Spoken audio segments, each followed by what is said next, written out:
Bienvenue dans le jour 10 du défi 21 jours de prière pour ta guérison. On est déjà au jour 10, mesdames. Je ne sais pas si vous vous rendez compte, mais on a fait un parcours extraordinaire jusqu'ici. Et si tu es encore là, c'est qu'une partie de toi a décidé de ne pas remettre ta guérison à plus tard.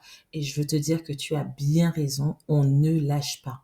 Alors je me présente rapidement. Moi, c'est Shelga, je suis une femme de foi engagée, fondatrice de Femmes chrétiennes en santé. Je suis également infirmière de profession depuis maintenant plus de 15 ans. Je suis certifiée en psychologie positive et je suis passionnée par les neurosciences. Et aujourd'hui, j'aimerais qu'on prenne le temps de discuter de ton âme. Ce lieu est précieux pour Dieu, car ton âme, c'est là où tu te confies, là où tu te relèves, là où Dieu te parle dans le secret, là où tu portes ce que personne ne voit non plus. Et c'est précisément dans cet espace que l'ennemi tente souvent de faire éruption. Il veut voler une chose qui est essentielle, ma sœur, la joie. Alors si tu veux comprendre comment Dieu peut restaurer ta joie, même au milieu des circonstances les plus difficiles, je t'invite à t'installer confortablement, carnet et stylo en main. C'est parti.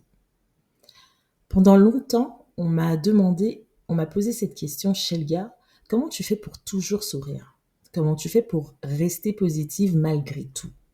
Et ma réponse a toujours été la même, croyez-moi, la joie de l'Éternel est ma force. Mais ce que les gens ne voyaient pas, c'est que je ne disais pas ce verset parce que j'étais déjà forte. Je le disais parce que j'en avais besoin. C'était pour moi comme un rappel. Il y a eu des saisons dans ma vie où mon sourire était plus là sur mon visage pour la forme, alors que mon âme était fatiguée, alourdie. C'était même des saisons où j'étais présente pour tout le monde, que ce soit au travail, à la maison, à l'église. Mais pour moi, c'était très difficile.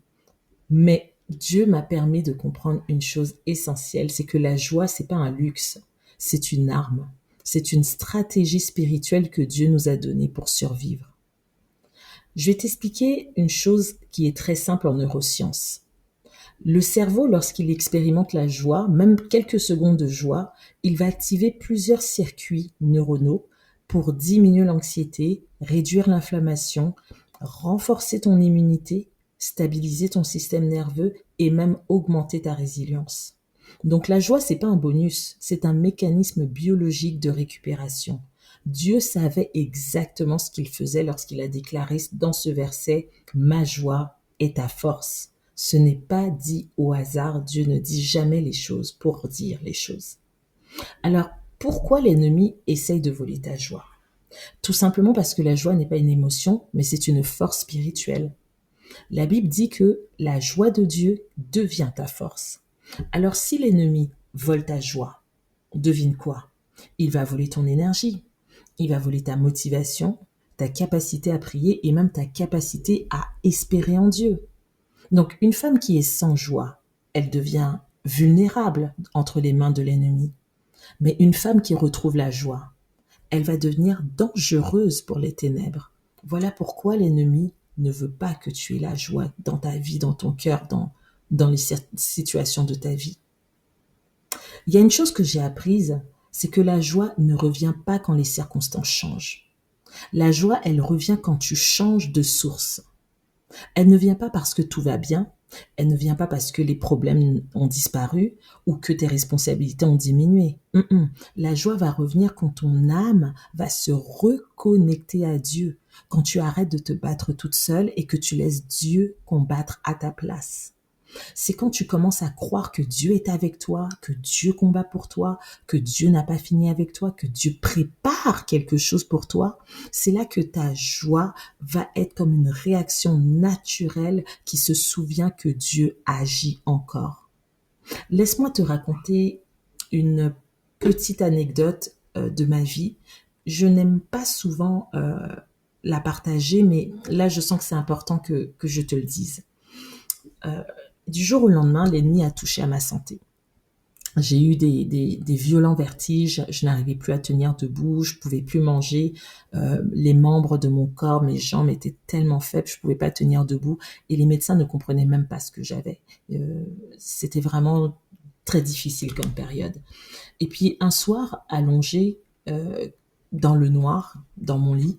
J'étais épuisée, j'étais seule. Puis je me suis mise à murmurer à Dieu, Seigneur, je n'ai plus de force.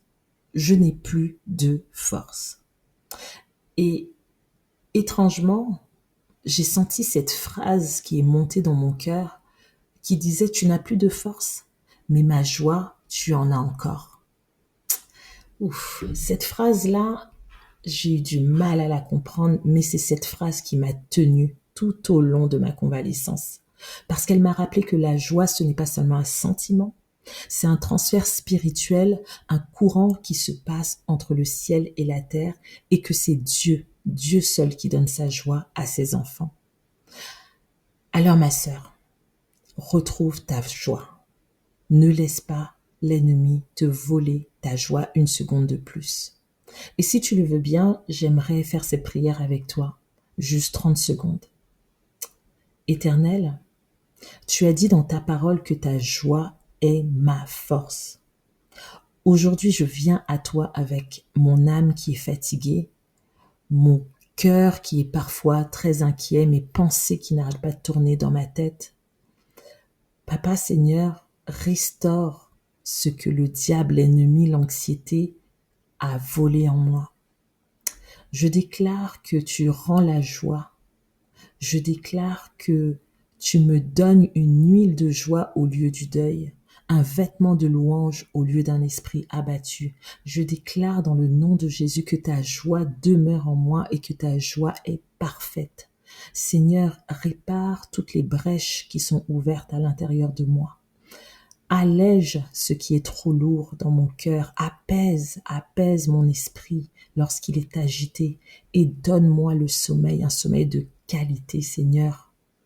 Je renonce à la tristesse, je renonce au découragement, renonce à la lourdeur et que je choisis ta joie. La joie que tu dis qui guérit, la joie que tu dis qui relève, qui fortifie, cette joie qui vient de toi et de toi seul dans ta présence. Alors merci pour tout ce que tu fais pour moi, Seigneur Jésus. Merci pour cette chose nouvelle que tu fais en moi, Papa. Que toute la gloire te revienne. Je t'ai pris au nom du Père, du Fils et du Saint-Esprit.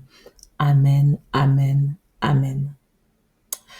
Alors voilà, merci encore une fois d'être avec moi en ce jour 10 de notre défi 21 jours de prière pour ta guérison.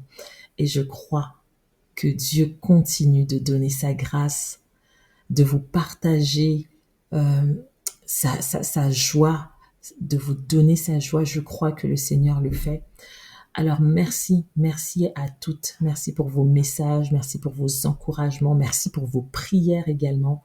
Ça me donne la force de continuer de partager mon expérience et mon expertise avec vous, car Dieu dit dans sa parole que mon peuple périt faute de connaissances, mais moi je crois, mesdames, que nous apprenons jour après jour à comprendre notre corps, à comprendre le cerveau que Dieu nous a confié, afin de rendre toutes les attaques de l'ennemi sans effet contre nous, contre notre santé. Alors merci encore une fois, et si cette vidéo t'a fait du bien, écris simplement dans les commentaires juste en dessous de cette vidéo Amen, Amen, Amen 3 fois. Et surtout, s'il te plaît, partage la vidéo à une sœur qui traverse une saison difficile, une saison qui est trop lourde pour elle. Ça va lui faire du bien comme ça nous a fait du bien aujourd'hui.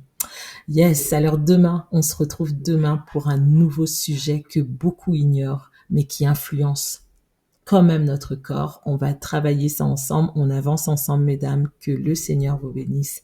À très vite.